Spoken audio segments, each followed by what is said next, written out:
Hi friends, అందరికీ నమస్కారం. నేను మీ బాలు ఉరకొండ. చూశారు కదా ఈ వీడియో. ఎంత దారుణంగా ఉందో. మన కళ్ళలో నీళ్ళు తిరుగుతాయి ఈ వీడియో చూస్తే.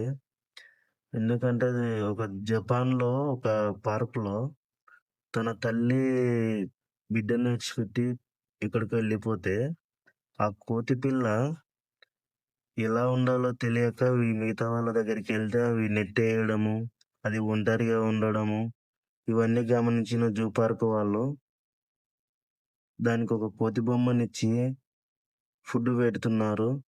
అది అలా 2 డేస్ నుంచి ఉండడంతో మిగతా కోతులు ఏవి దగ్గరికి రానీయకపోవడం, దాన్ని హింసించడము ఇలా స్టార్ట్ చేశాయి. అది ఒంటరిగా ఆడుకోవడం అలవాటైపోయింది. చూసారు గదా ఎలా ఆడుకుంటుందో. ఈ ఫుడ్ పెట్టే అతను ఉన్నాడు గదండీ! దాన్ని చాలా మచ్చిక చేస్తున్నట్టున్నాడు. ఎందుకంటే అతనితో పాటు ఎక్కువ ఉంది. అది వచ్చినప్పుడు అతన్ని వదిలేయడం లేదు. చూసారా ఎంత ఘోరంగా అలా తిప్పి తిప్పి పడేస్తుందో కోతి పిల్లను. చాలా బాధ అనిపిస్తుంది ఫ్రెండ్స్ ఇలాంటి వీడియోలు చూసినప్పుడు. హ్మ్. నాకైతే కళ్ళల్లో నీళ్ళు తిరిగాయి ఈ వీడియో చూసినప్పుడు.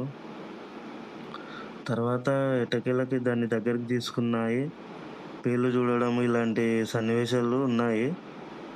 బట్ వీడియో మన దగ్గర అంత లెంత్ లేదు. కొంచెం ఉన్న కాడికి పెట్టేసిన. మన ఛానల్‌ని చూస్తున్న వాళ్ళందరూ సబ్స్క్రైబ్ చేసుకోండి. ఓకేనా?